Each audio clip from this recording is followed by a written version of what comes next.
only tend to think and talk about what they don't want most of the time. No, yun ang pinagkaiba ng mga successful people compare sa unsuccessful people, no, regarding their goals, no, is yung kanilang belief. No, yun yung tinatawag natin na optimism. No? Kasi the more optimistic and the more positive you are, the more na magiging creative ka in terms of coming up with great ideas. No, and even with more new possibilities or great solutions, no, to help you even move faster, no, toward your goals, no, that you wanted to achieve, or the reasons why you started doing this kind of business in the first place. No, but of course you can do that if you have goals. No, um, you have the characteristics of being goal oriented, no? So that's why that's the second main or talagang pinaka basic na characteristic that na meron, no, ang isang technopreneur. Okay? So the third one is the third characteristic that you need is having the ability to make decisions or making decisions. When you confronted with a difficult situation, are you able to keep calm, seek adequate information, and make important decisions without postponing or passing the problem on to someone else? Okay? So bakit kaya importante rin itong making decisions? Sheldon Organo?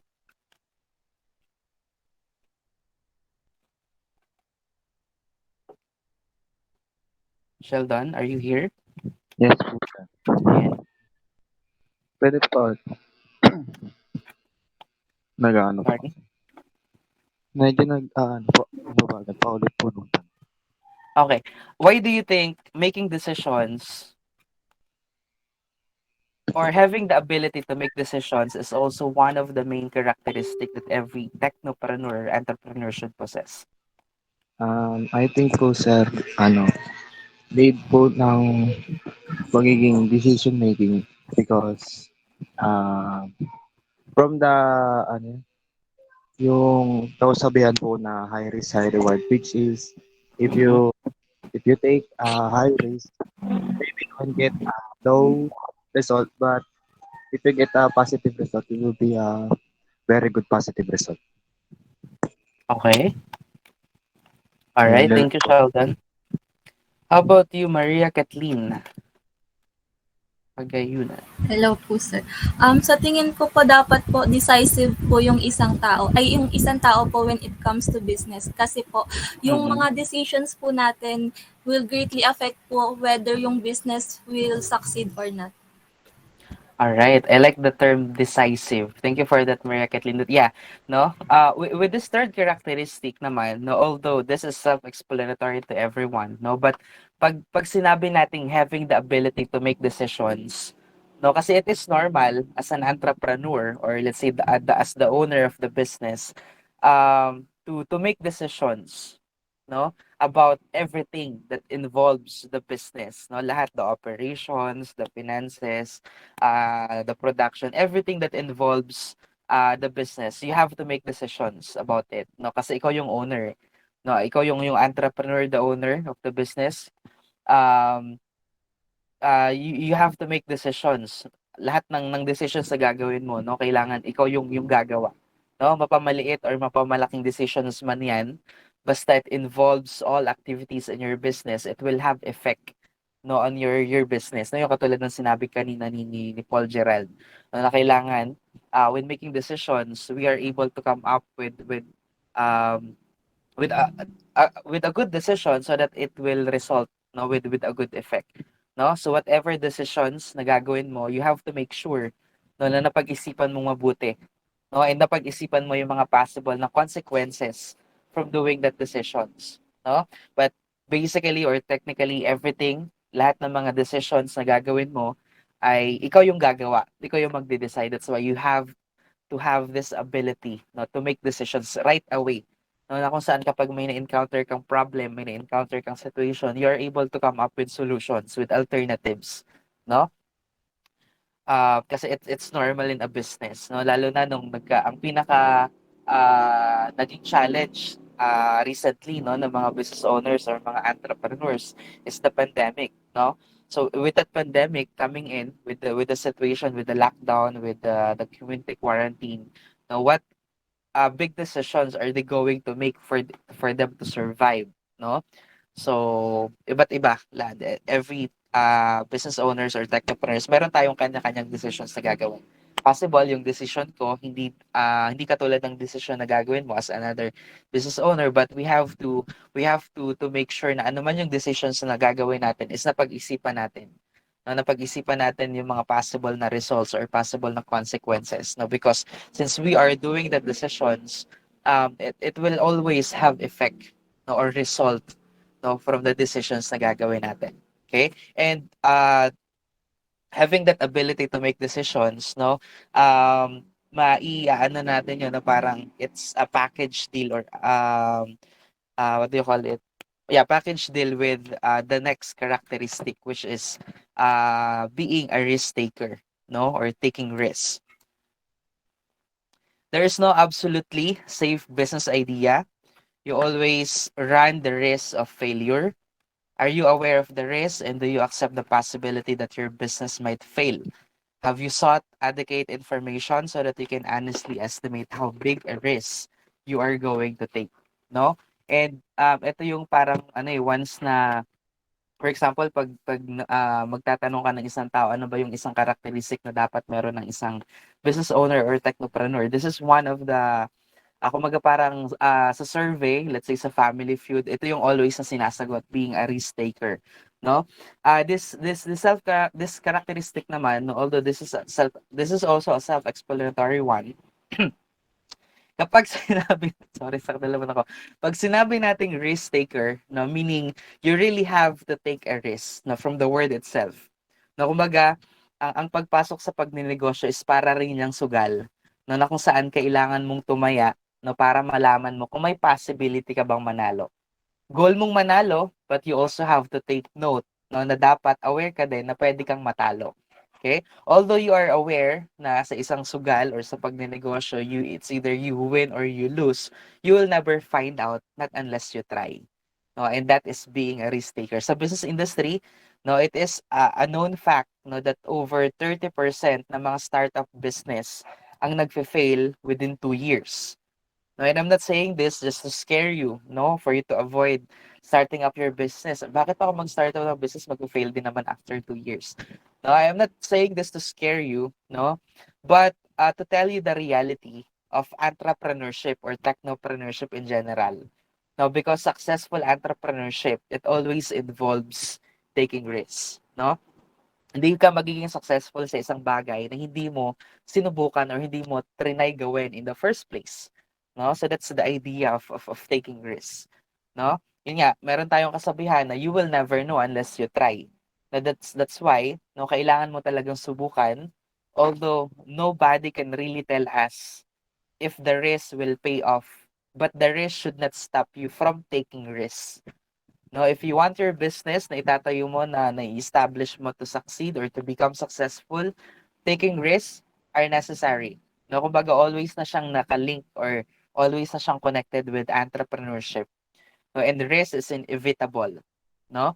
But by understanding that we can always find ways, no, we can reduce unnecessary risks now in our business. No? And the next is having the ability to handle stress. Now, entrepreneurs are subjected to a lot of stress when making difficult decisions, managing different business stakeholders, and working long hours. Are you able to maintain a positive spirit under pressure, or can you see opportunities in difficult situations? Let's call on Jerry Clark. Why do you think having the ability to handle stress is one of the main characteristic that an entrepreneur should possess? Because as someone that ano as someone that is heavily affected by stress, sa tingin ko po talaga dapat kaya mong mag-work under pressure kasi kung hindi ka mag-work under pressure, darating at darating yung mga times na mahirap. Tapos kailangan mo mag-work through sa hirap. Ayun naman. Exactly. I like the sorry, ano yun? Word through? Work under pressure po, sir. Work through. Yan, work under pressure. Okay, how about you, Jan May Del Rosario?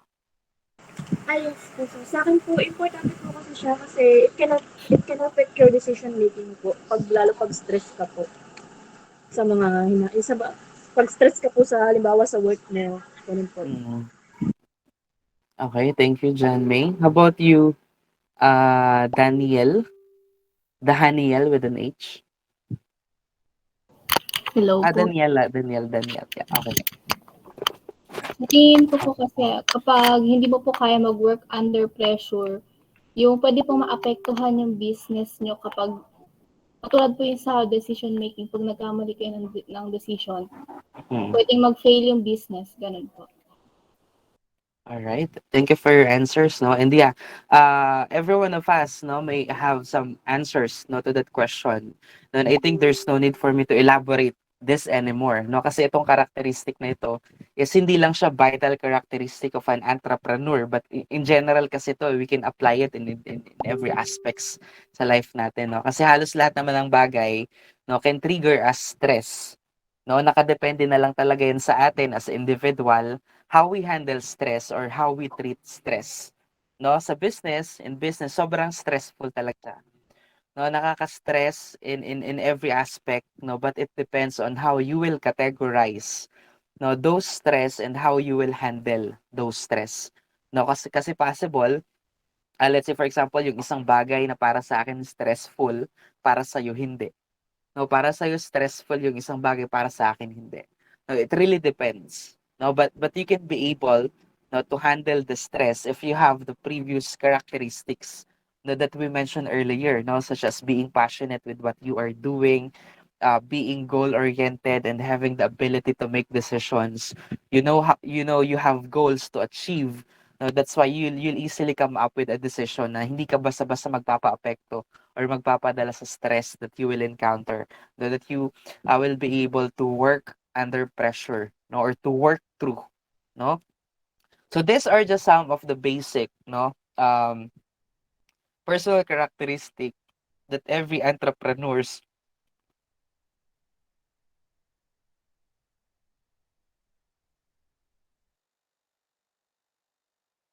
My goodness, wait lang.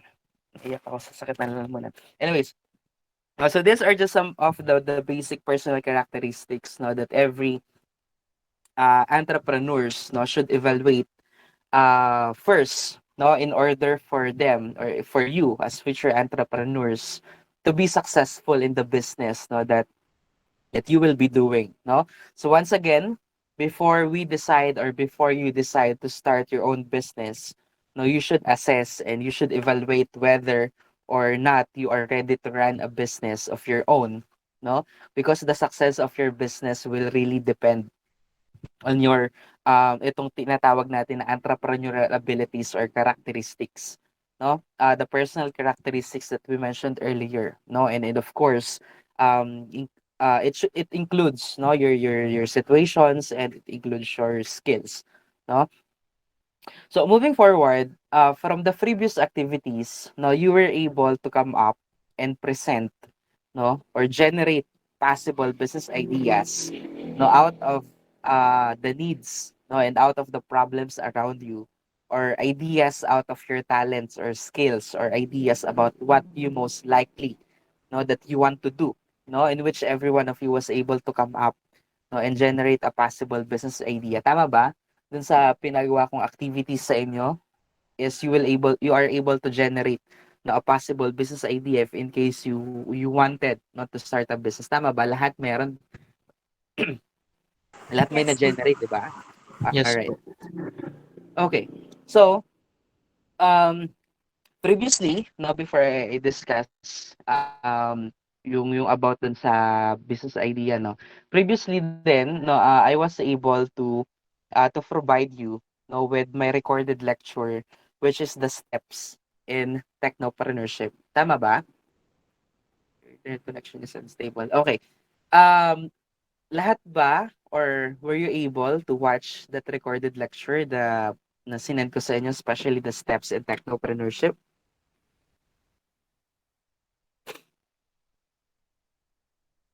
Everyone watch it? I think silence means yes. Okay, you should, no? Para sa mga hindi pa na pinanood yung lecture, Steps in Technopreneurship, you should watch it, no? And I think yung business models ay pinanood ko na rin sa inyo, tama ba? Binigay ko na rin sa inyo yung link ng aking recorded lecture about business models. Yes po, sir. All right. No, so you should watch those recorded lectures, no, the steps in technopreneurship and the business models. So in that lecture, so steps in technopreneurship, in that lecture um I discuss no the process or the steps no that every technopreneurs or entrepreneur in general are doing no in order for them to come up with a good business idea no that eventually later on will be a good and successful business journey for them, okay, and in order for an idea or a concept to be applied or to be implemented as a business concept or before an idea can be put into business action, now there are some processes that it needs to undergo. No? So, unti-untiin natin yung process na yon. No mga nakarang activities, you are able to come up with an idea. No? But in order for that idea or concept to be applied or to be implemented as a business idea or a business concept, no? Or before we put it into action, there are some processes that it needs to undergo. And those are the processes or the steps I discussed in that recorded lecture. No, as a review, no, ano ulit yung mga steps na yon in technopreneurship. Let's call on Janelle Pantonial. Janelle? Industries, Okay, let's have sir, a kasi review. yung Jollibee is one of the Sorry,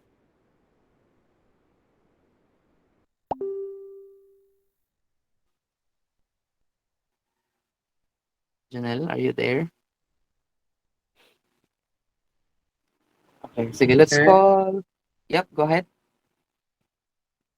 Paulit po, sir. Natin na bumili, What no, are the different steps in but technopreneurship? definitely you're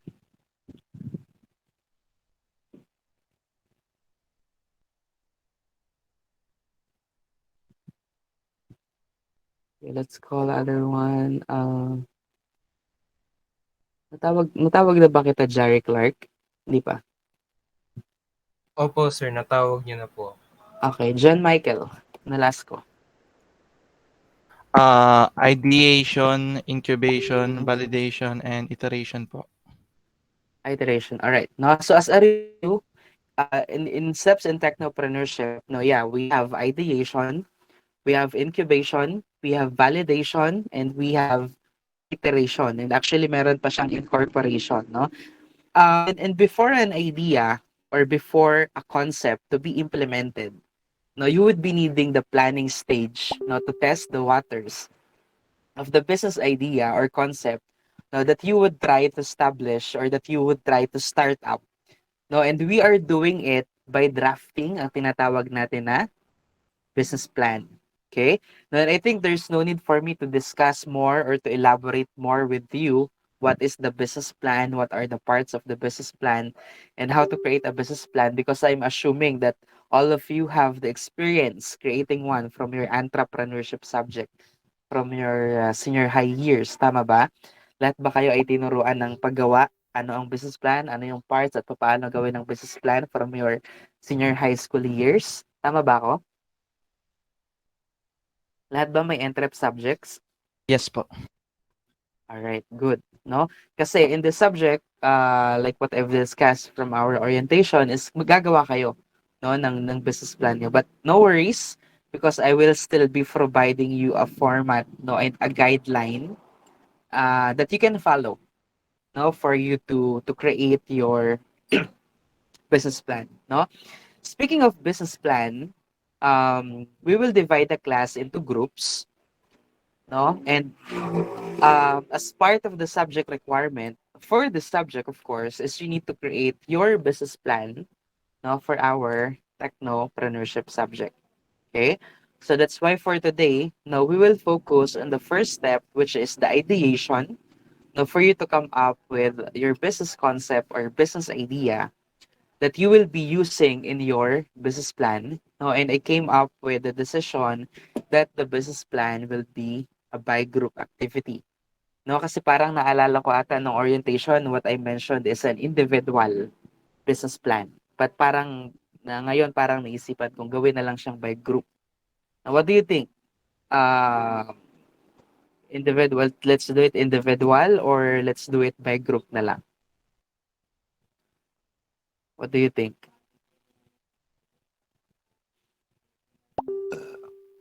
Sorry. Individual or by group? Your call.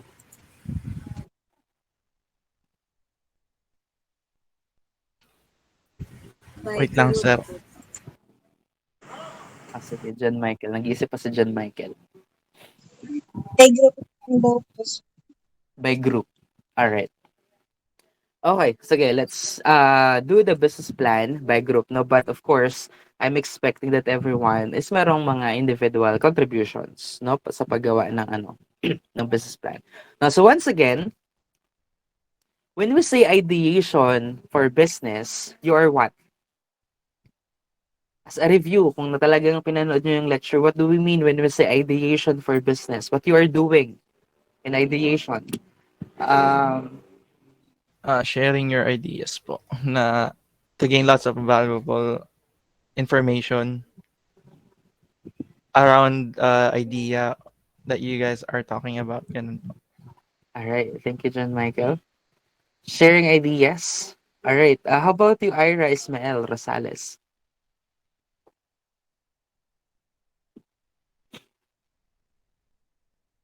Ira, are you there? Ulit po yung tanong po. What is ideation?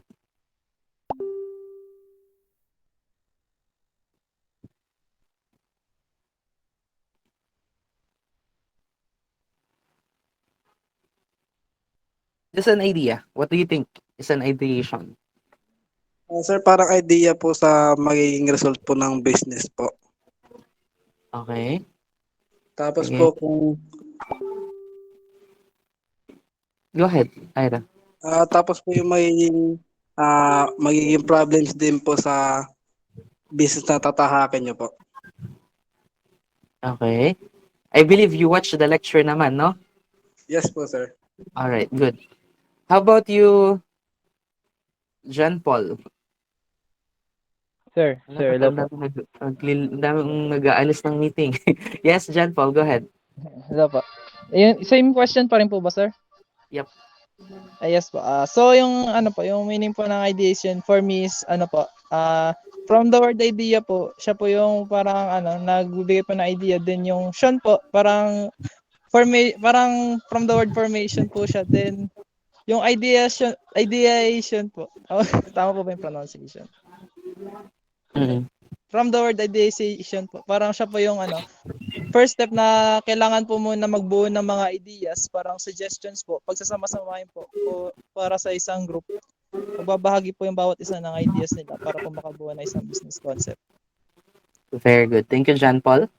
Now, so once again, now when we say ideation for business, you are forming a concept or an idea. No, pero hindi yung hindi basta makapag-isip lang kayo na ito ang gawin natin or ito na lang kasi madali. Ito na lang para hindi tayo mahirapan. No. No? That's why you had the activities, no, that I gave you previously, no? Sa pag-iisip natin ng ideation, no, na nagagawin natin sa ating business, no, ano yung unang dapat natin gagawin? Okay? Now, the first thing that we need to do is to think of some problems that we are currently experiencing, or we are trying to think of some problems na nakikita natin around us, no, that we think it needs solutions. Now, we also check what is the possible need of the community where you belong, or we also check what skills or abilities we have that can be a factor for us to determine na what idea can we offer. No? So once again, no, pag sinabi nating ideation sa madaling salita, ito yung mga bagay, nag-iisip tayo, no? Ano ba yung mga bagay na pwede nating maisip because we are trying to come up with a solution. No, because we are trying to solve a problem. or we are trying to improve and provide something na nakikita natin around us or a problem that we are currently experiencing.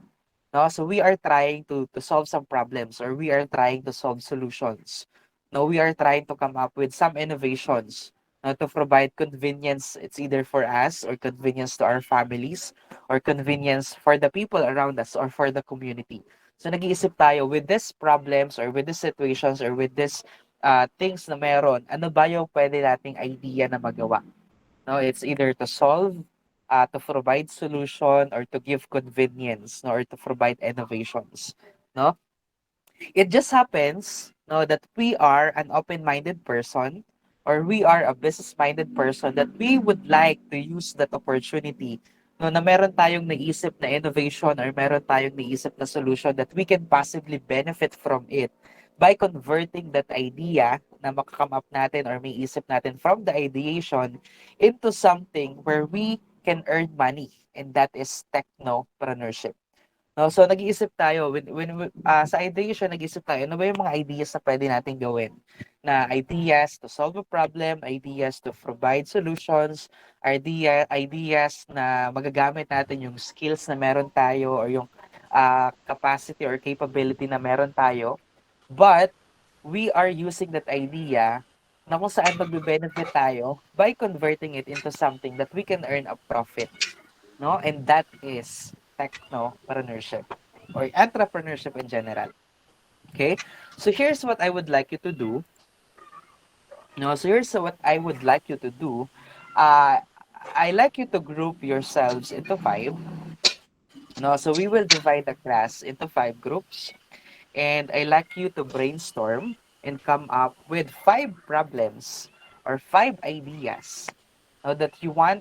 It's either that you want to address a solution and an innovation, no, and brainstorm and come up with the best possible idea that is feasible for your business plan. Okay, and I will give you enough time to do this as a group, no, and next week is you will be presenting it to the class. Okay, kasi 'di ba from the previous activities na ginawa natin, you were able to assess from yourself, no, from your environment, from your community, from yourself, ano ba yung pwedeng business idea na pwede mong gawin, no, out of the capacity or skill na meron ka or out of the situation na nakikita mo around you, no? So in this group activity na gagawin natin as an ideation process is you will brainstorm as a group and you will come up with the top five problems that you want to address or problems that you want to provide solutions or problems that you need you think it needs innovation. Okay? So, um may papakita akong sample sa inyo ng activity, no, na gagawin nyo as a group. And this is through a Jamboard. Are you familiar with Jamboard?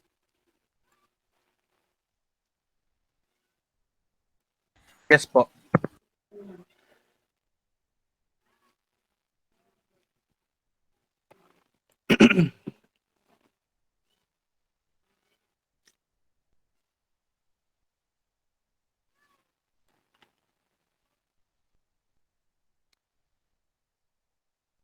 Bagal ang aking wifi. Okay.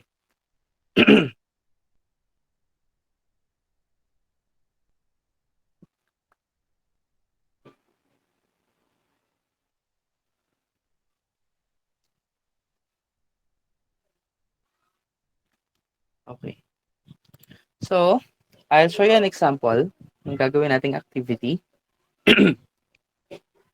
bago ako tuluyang mawala ng boses.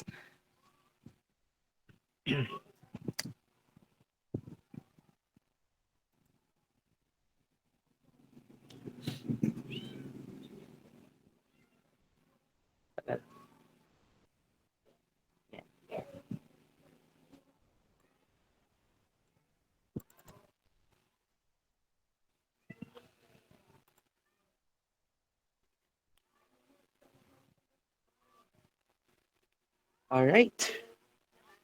Yan. So, can you see my screen now? Yes, sir. Yes po. All right. No, so this, bibigyan ko bawat grupo ng isang Jamboard link no? Where you can work, no? So gagamitin to as a worksheet. So dito, meron tayong mga iba't ibang frames. In the first frame, you need to identify kung sino-sino yung mga members ninyo, no? Kasi this will be a group effort and this will be a group activity. Then, ayan. Out of your group, no, come up with top 5 problems. Wait lang, problems muna to. Yan, top 5 problems. No, na sa tingin nyo, ito yung top 5 problems that we really need to provide solutions, or top 5 problems that we really need to provide um, innovations, no, or problems na sa tingin natin we can generate an idea, no, that we can convert into a business, no? So you will brainstorm there your top 5 problem, and of course dahil meron tayong top 5 problem, you will also identify wait lang, ang gulo ng aking frame from this top 5 problems, no, that you will present, of course magpo-provide na rin kayo na walang solutions to. Ito, top 5 solutions to each problems. No, so dito may problem 1, 2, 3, 4, 5. No, so you will also provide solutions, 5 solutions, or a solution for each problems that you presented dito sa previous slide. Okay?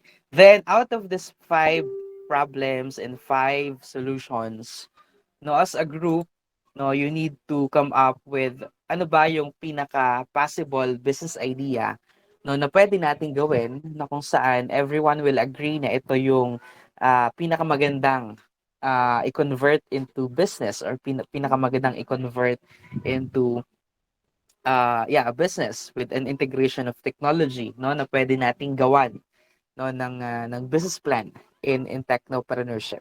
Okay? So, once again, you will present problems, and you will also be presenting solutions to those problems. No, and the challenge is, since our subject is technopreneurship, now out of those problems or out of those solutions, now try to think of some ways on how technology, no, can be integrated into that ideas. No, so dapat meron tayong technology integration, no? So once again, when we say ideation,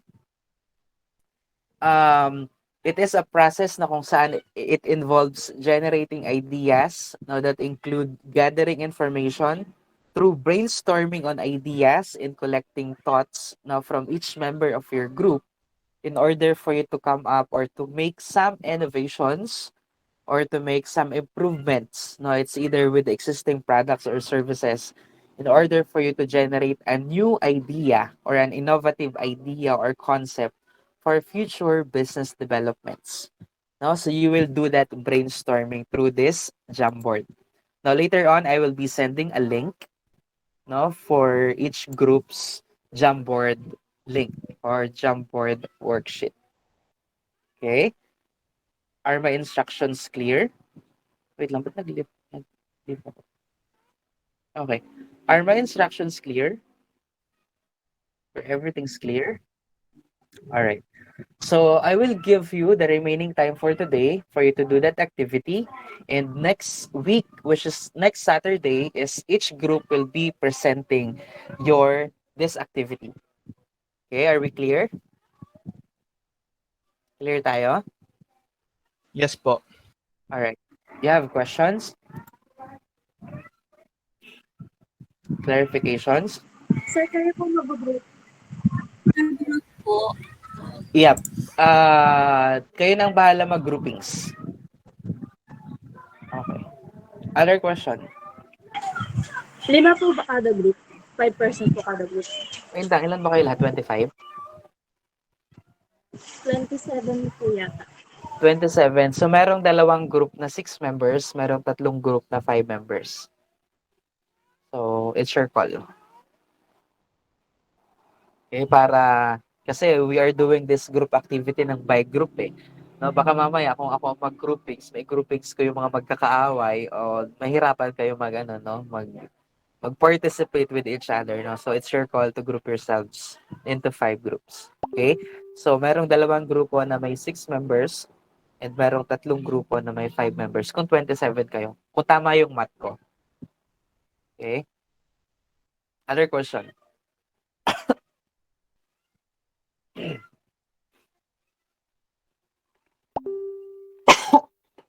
Sorry. No more questions? I think, sir, wala naman na po. Alright. So yeah. Thank you for joining this meeting natin. No, although nagdadalawang isip ako kanina kung imimit ko kayo kasi 'di ba, sabi ko nung nakaraan magsasend ako sa inyo ng recorded lectures mula sa like itong ito din na diniscuss ko sa kabilang section. However, hindi ko siya na-record and I think hindi ko siya kailangang i-explain sa inyo ng recorded, no? Kasi this is an activity. So yeah, dahil hindi tayo nakapag-meet ng mga nakaraan, so although sabi ng doktor ko I need to rest my voice, no? But yeah, I need to meet you kasi baka sabihin nyo, di sa Sir Ian lagi nagpapakita. So yun. So yeah, if you don't have any more questions, I think that's it. So after this call or this meeting, I will be sending the link for each group's Jamboard link. And you can start doing the activity. And next week is you will present your presentations. All right. So before we end the call, can I request everyone to please open your camera and let's take a picture.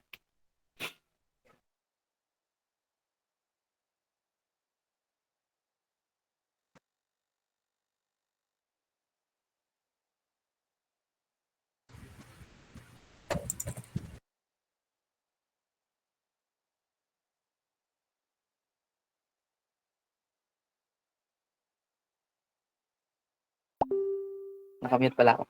Alright, so give your best smiles and one, wait lang, naka-view na ba lahat? Sir, nagloloko po kang, okay lang kung nagloloko ka mo, normal lang naman yan, marami naman talaga nagloloko. Sorry. Wait lang. Hindi ko sure kung naka-view na lahat. Ba't nawala na yung option na yun dito? Okay. Sige, give your best smile and 1, 2, 3, smile. Parang ako lang ang haggard sa inyo. Wait lang. Wait lang, isa pa. Bagal lang aking share screen button. Okay, one more. 1, 2, smile.